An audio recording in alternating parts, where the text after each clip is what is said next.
मीनिका एक मध्यम वर्गीय परिवार से थी। उसके पिता राकेश एक गवर्नमेंट स्कूल में अध्यापक थे और मां गृहिणी थी। मीनिका सुंदर और सुशील लड़की थी, संस्कारों में बिल्कुल निपुण, अपने माता पिता की इकलौती संतान थी। पढ़ने में भी हमेशा अव्वल रहती थी। इसीलिए उसके माता पिता राकेश और सीमा ये फैसला करते हैं कि इसे मुंबई के एक बड़े से कॉलेज में पढ़ाएंगे। मुंबई के एक बड़े से कॉलेज में दाखिल ले लेती है और अपनी पढ़ाई की शुरुआत कर देती है। वही उसकी मुलाकात आदित्य नाम के एक लड़के से होती है। आदित्य और मीनिका धीरे धीरे एक दूसरे को पसंद करने लगते हैं। दोनों फैसला करते हैं वो एक दूसरे से शादी करेंगे। डैड, मुझे मीनिका बहुत पसंद है, मुझे उससे शादी करनी है। मैंने अपनी अब डिग्री भी खत्म कर ली है। क्या तुम पागल हो गए हो? तुम भूल गए हो तुम किसके बेटे हो? रोहन गुप्ता के बेटे हो, इस मुंबई शहर का जाना माना बिजनेसमैन। और तुम किसी छोटे से शिक्षक की बेटी से शादी करना चाहते हो? हरगिज नहीं। मुझे फर्क नहीं पड़ता, मैं शादी करूंगा तो सिर्फ मीनिका से। आदित्य अपनी माँ के पास जाता है। क्या हुआ आदित्य, तुम इतने उदास क्यों हो? मुझे बताओ, मैं तुम्हारी मदद करूंगी। माँ, मैं मीनिका से प्यार करता हूँ और शादी करना चाहता हूँ, लेकिन डैड इसके खिलाफ है। मैं मीनिका से ही शादी करूंगा, वरना ये घर छोड़कर मैं चला जाऊंगा। नहीं बेटा, तुम ऐसा कुछ भी नहीं करोगे। मैं तुम्हारे डैड को समझाती हूँ। तुम मीनिका और उसके मॉम डैड को घर बुला लो। आदित्य बहुत खुश हो जाता है और वो मीनिका को कॉल करके बुलाता है। रूबीना, ये क्या किया तुमने? तुम्हें हमारे स्टेटस का पता नहीं है, लोग हंसेंगे हमारे ऊपर। मैं अपने बेटे की शादी किसी ऑटो रिक्शा वाली की बेटी से नहीं करवाऊंगा।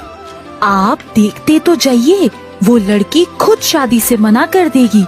ऐसे हमारा बेटा भी हमसे दूर नहीं जाएगा। अगले दिन मेनिका और उसके माता पिता आदित्य के घर आते हैं। रोहन और रूबीना आदित्य को किसी काम से बाहर भेज देते हैं। आइए आइए, ये देख लीजिए, ये हमारा घर है जिसमें आपकी बेटी आने के सपने संजो रही है। झोपड़े से सीधा महल। मेनिका और उसके परिवार नजर झुकाए खड़े रहते हैं। बड़ा लंबा हाथ मारा है आपकी बेटी ने। तो वक्त की रोटी नसीब नहीं होती तो मेरे अमीर बच्चे को फंसा लिया। बोलो, कितना पैसा लोगे और मेरे बेटे का पीछा छोड़ोगे? तुम लोगों का तो ये रोज का होगा, गरीब भिखमंगे लोग। सीमा और राकेश की आंखों से झरझर आंसू बहने लगे। सीमा और राकेश गरीब जरूर थे, मगर कभी किसी से धोखे का 1 रुपया तक नहीं लिया था। मीनिका को जितना बुरा लग रहा था, उससे कहीं ज्यादा उसे गुस्सा आ रहा था खुद पर। उसके कारण उसके माता पिता की इतनी बेइज्जती हो रही है। मीनिका और उसके माता पिता अपने गांव वापस लौट जाते हैं। मीनिका आदित्य से भी बात करना छोड़ देती है। मीनिका मन ही मन फैसला लेती है, इस बेइज्जती का जवाब जरूर देगी।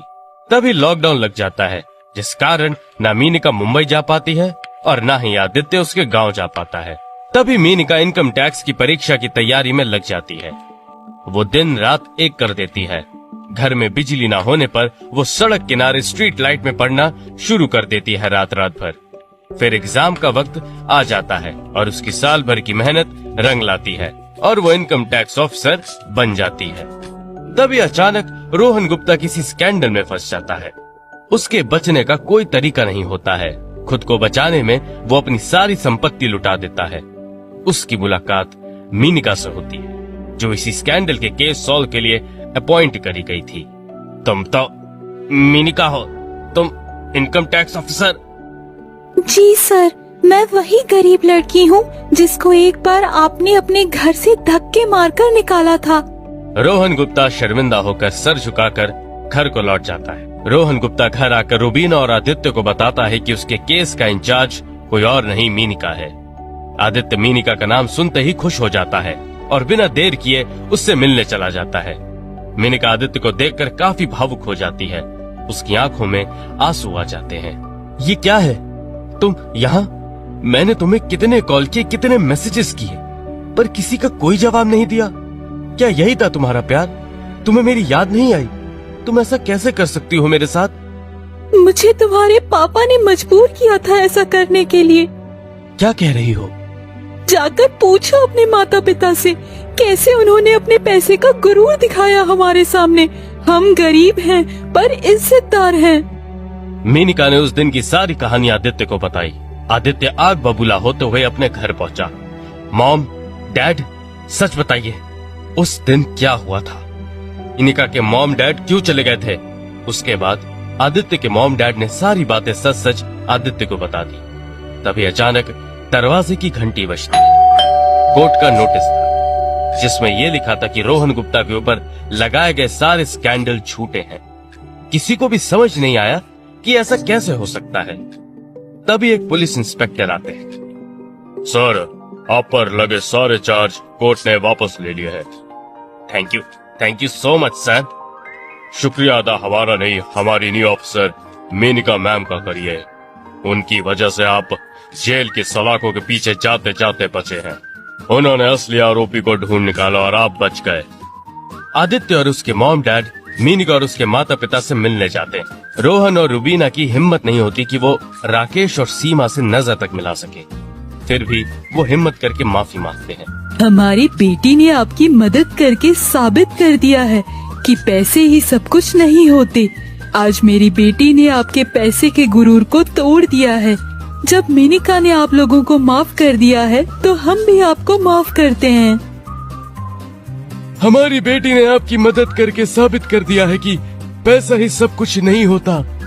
आज मेरी बेटी ने आपके पैसे के गुरूर को तोड़ दिया है। जब मेनिका आप लोगों को माफ कर दिया है तो हम भी आपको माफ करते हैं। असली मायने में बेटा तुम ही मेरे घर की बहू बनने के लायक हो। उसके बाद सभी लोगों ने मिलकर आदित्य और मेनिका की खुशी खुशी शादी करवा दी। इस लॉकडाउन ने टूटते रिश्ते को नया मोड़ दिया। साथ ही पैसा सब कुछ नहीं होता, इसकी भी सीख देता है।